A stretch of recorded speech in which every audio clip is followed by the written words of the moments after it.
This is Pulse of Africa, the face and voice of Africa. The story of resurgent and burgeoning Africa is here, only on the Pulse of Africa channel.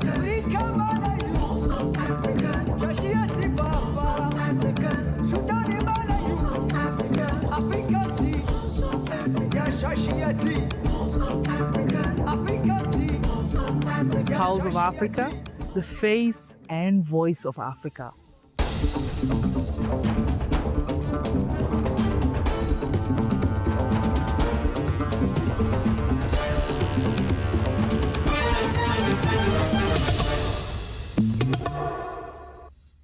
Hello, I'm Fron Namak, your presenter for this hour's news. Stay with us as we deliver the most recent stories and updates from throughout that continent.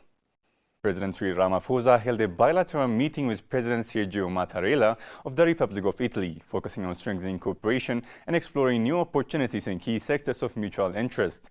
During the bilateral meeting with President Mattarella, the two leaders explored opportunities to enhance cooperation across key sectors, including trade, investment, technology, education, and infrastructure. Both sides noted that South Africa-Italy relation holds significant potential for further consolidation, with shared priorities in economic growth, job creation, and social development.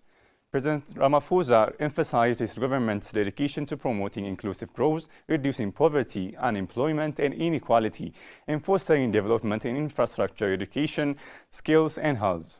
He also highlighted South Africa's commitment to advancing the African agenda, deepening South-South cooperation, and strengthening people-to-people ties. The leaders expressed optimism that closer collaboration would contribute to shared prosperity and reinforce multilateral efforts to address regional and global challenges. Meanwhile, President Ramaphosa made history by holding South Africa's first high-level meeting with the newly appointed pontiff, Pope Leo XIV, who ascended to the papacy in May 2025. The meeting, described as warm and constructive, focused on areas of shared concern, including peace-building, social justice, poverty reduction, and interfaith dialogues. Zambia has approved lenacapavir, a long-acting injectable antiretroviral drug, marking a significant milestone in the country's fight against HIV/AIDS. Minister of Health Elijah Muchima announced on Friday that the approval underscores the government's commitment to ending HIV as a public health threat by 2030 through innovative and highly effective prevention methods.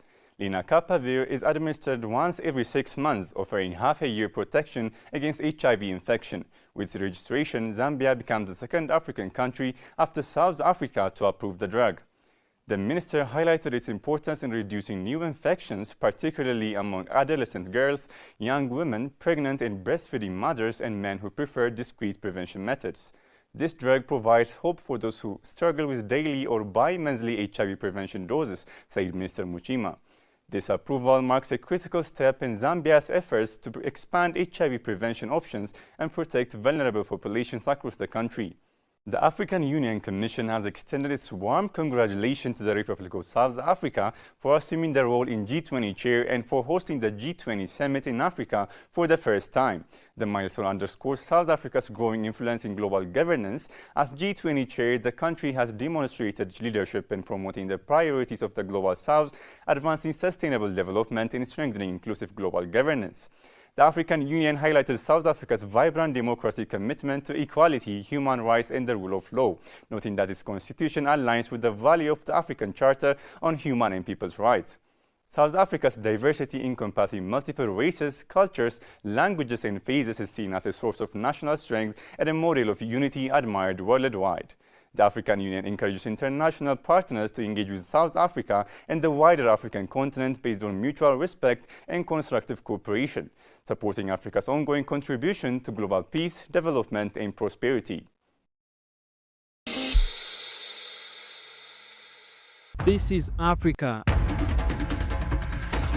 the cradle of humanity, the frontier of the future, a land of visionaries, creators, and pioneers, a continent of unstoppable energy, where innovation meets tradition, where voices rise, loud and fearless. I am an African. This is the heartbeat of a billion people, diverse, bold, united by a single purpose: to tell our own stories in our own way.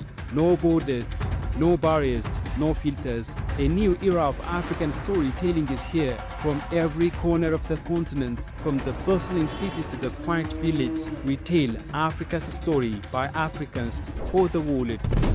This is the land of a rising Africa, where Africa speaks and the world listens. This is why today we bring you POA, Pulse of Africa, the face and voice of Africa. Under the golden skies of Amboseli, President William Ruto joined the Maa community in a vibrant celebration of culture, heritage, and harmony with nature. The occasion was the third Maa Cultural and Tourism Festival, a colorful gathering that echoes the rhythm of the Maasai spirit and the enduring bond between people and land. Addressing the gathering at Amboseli National Park in Kajiado County, President Ruto reaffirmed his government's unwavering commitment to working hand in hand with the Maa community in protecting Kenya's natural worlds. He spoke of a shared vision, one where conservation and culture weave together to shape a prosperous and sustainable future. In a symbolic gesture of unity and respect, the president was installed as the elder of the Maa community, an honor bestowed in recognition of his dedication to preserving cultural heritage, empowering local communities, and championing environmental stewardship. The Maa Cultural and Tourism Festival, an annual celebration of the Maasai's timeless tradition, brings together leaders, artists, and visitors from across Kenya and beyond. It's a living showcase of music, dance, art, and craftsmanship, all rooted in the Maasai's deep reverence for the land. Beyond its color and ceremony, the festival stands as a reminder that Kenya's culture, diversity, and natural beauty are intertwined, forming the very soul of the nation. As Lagos, Nigeria will welcome today the 21st edition of the African Movie Academy Awards, the continent's premier film celebration takes center stage, shining a brilliant spotlight on African creativity, storytelling, and cinematic excellence. Often hailed as the African Oscars, the AMAA has grown into more than just an award ceremony. It's a platform where African cinema educates, entertains, and unites, reflecting the continent's diversity and rich cultural heritage. Founded in 2005 by the late visionary Nigerian filmmaker Peace Aniyam Osigwe, the AMAA was conceived to recognize and celebrate African filmmakers frequently overlooked by global award bodies. From its humble beginning in Yenagua, Bayelsa State, the award have evolved into a continental institution honoring artistic excellence while promoting unity through the universal language of film. This year's edition continues the tradition of celebrating the voices, visions, and talents of the defined African cinema, reaffirming the AMA's role as a beacon of creativity, culture, pride, and inspiration across Africa and beyond.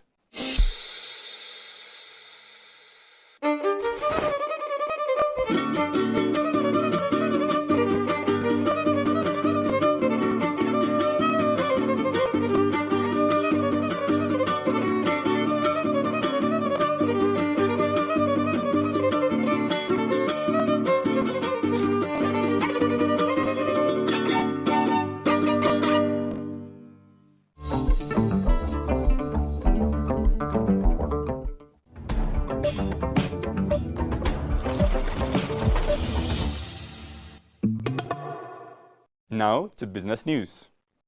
In a bold move to accelerate regional integration and unlock East Africa's economic potential, the Board of Directors of the African Development Bank Group has approved an additional €217.37 million in financing the multinational Busega Mipigi and Kagitumba Kayonza Ruzumo road projects. The project, jointly implemented by Uganda and Rwanda, is a cornerstone in the development of the Northern Corridor, a critical trade route that connects Kampala to Kigali and links the Great Lakes region to the port of Mombasa in Kenya. The new financing, comprising a combination of loans and grants, is a direct response to both escalating infrastructure needs and the increased ambition of the project's scope, aimed at tackling traffic congestions, boosting trade, and creating jobs and enhancing community development. The project is not just a road upgrade, it's a part of a strategic regional agenda to improve transport efficiency, reduce logistical bottlenecks, and enhance mobility across Uganda and Rwanda.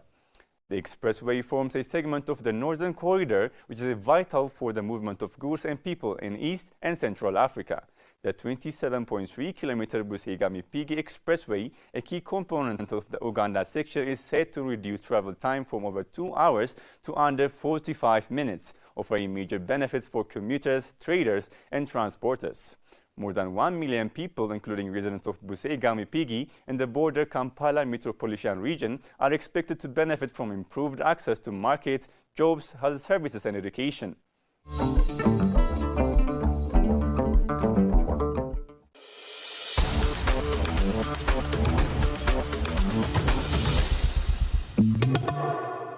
Moving to sport news.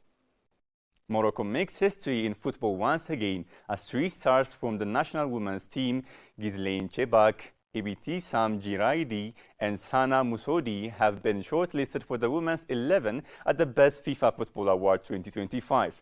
This is a big moment for the Atlas Lionesses and a sign of the rapid growth of Moroccan women's football on the international scene. Team captain Ghislaine Chebak has been leading Morocco through historic campaigns in both continental and international competitions. She's inspired a whole generation of young Moroccan players. Ibtisam Jiraidi is a creative and clinical player who impressed both domestic and international competitions, while Sana Moussoudi is speed, energy, and attacking flair personified for Moroccan football. On the men's side, Morocco is also celebrating as Achraf Hakimi has been shortlisted for the Best FIFA Men's Player. This is another sign of Morocco's growing reputation as a talent factory.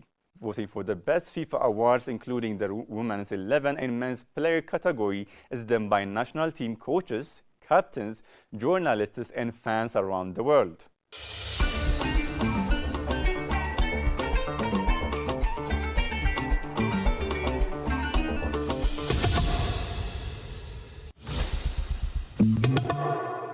The Botswana Tennis Association has announced that it will host the International Tennis Federation World Tennis Tour Junior J60 and J100 tournaments this November. The tournaments are expected to attract top young players from across the region and beyond, offering them an opportunity to earn valuable world ranking points and gain international exposure. According to the BTA, hosting the prestigious junior event reflects Botswana's growing reputation as a competitive destination for international tennis. The association said it remains committed to developing young talent and promoting the sport across the country. The tournament will also provide local players with a platform to compete against high-level international opponents, helping to enhance their experience and performance standards. Next, let's check the weather forecast.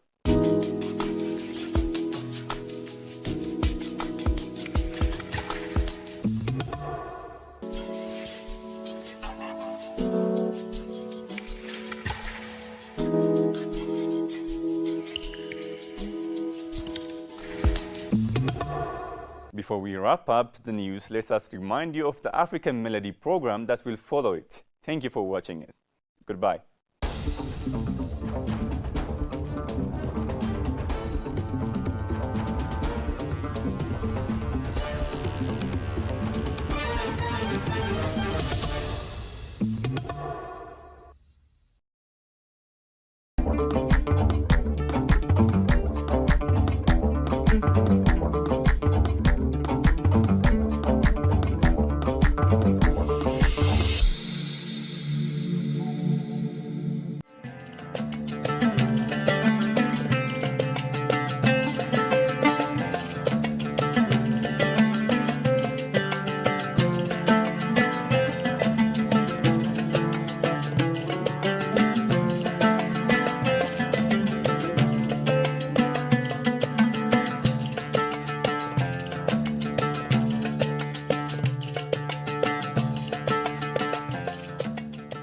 Hello viewers, this is the time for African Melody on Pulse of Africa. In our today's African Melody compilation, we will explore the power of cultural fabrics in African music. Stay tuned.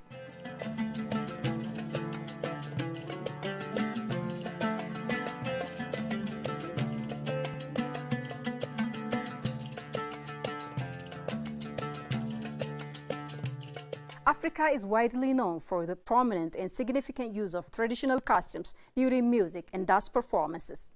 These costumes are an integral and vital part of cultural expression, serving not just for visual spectacle, but as crucial elements for communicating values, cultural identity, and history.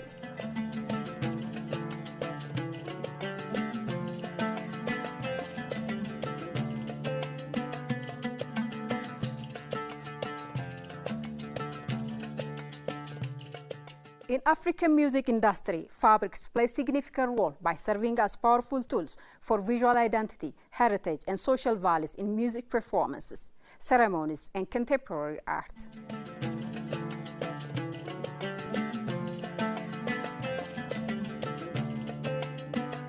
Inextricably linked to musical contexts, including the attire of performance, the backdrops of events, and as a form of storytelling that complements oral traditions and musical narratives.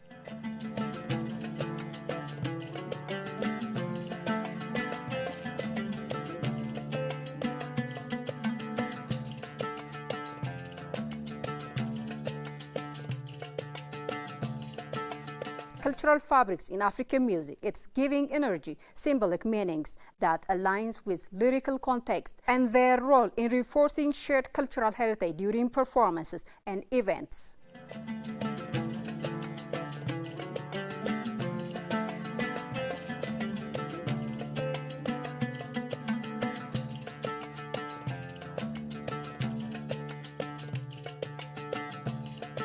The patterns, colors, and types of fabric worn by musicians and attendees often signifies their ethnic groups, social status, or contexts. Modern musicians also incorporate traditional elements like agaba and ankara into their stage wear to express their heritage and to inspire young fans.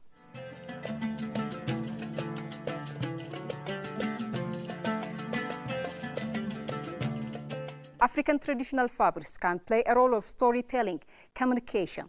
African textiles use a rich visual language where specific motifs and patterns represent proverbs, historical events, philosophical concepts, and moral values. The visual narratives complements the oral traditions and the storytelling inherent in much African music, with the clothes effectively communicating messages that might otherwise remain unwritten.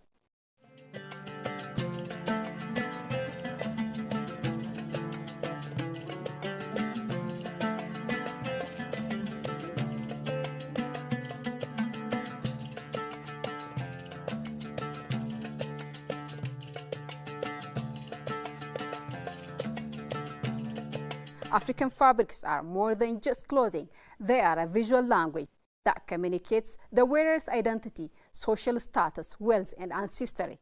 By its specific colors, patterns, and motifs carry deep symbolic meanings.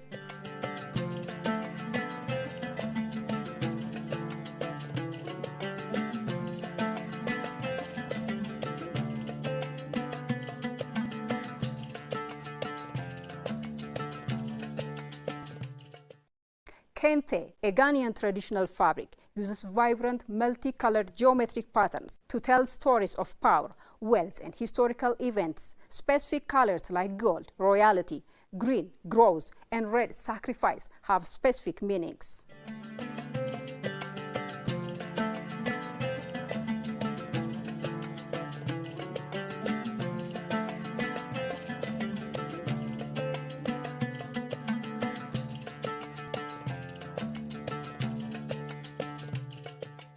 Bongolan Fini, or mud cloth, a Malian fabric, features earthy tone and geometric patterns made with fermented mud, with each motif representing a specific event or identity within the community.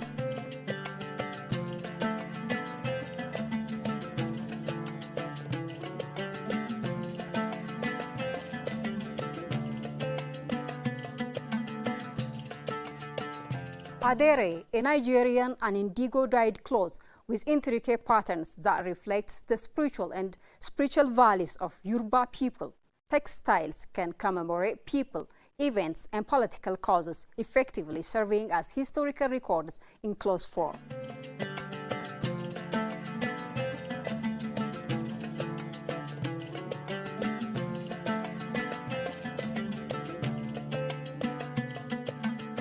The primary traditional fabric in South Africa, shawshawe, that is originated in the 18th century, a printed cotton fabric originally dyed in indigo, now available in various colors and designs.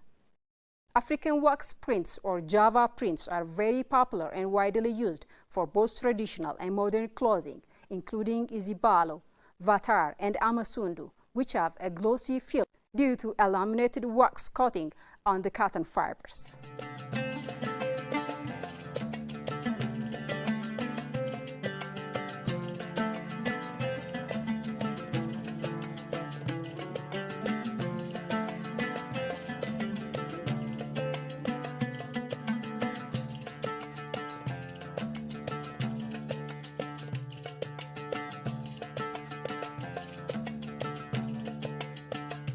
Ethiopian traditional fabrics are primarily made of hand-woven cotton, a general term for hand-woven cotton textiles used in traditional clothing reflecting different cultural values, with specific garments like netela, scarf, like clothes for women, and the gabi, a thicker four-layered fabric for cold weather, being prominent examples.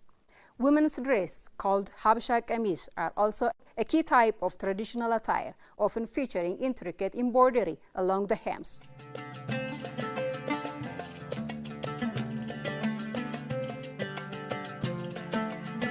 Traditional production of sham maize primarily begins with cotton cultivation, followed by spinning and weaving.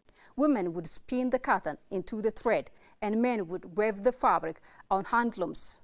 Key components are the traditionally produced wrap, mag, weft spun by weavers, and tillet decorative borders made from factory-produced colored threads.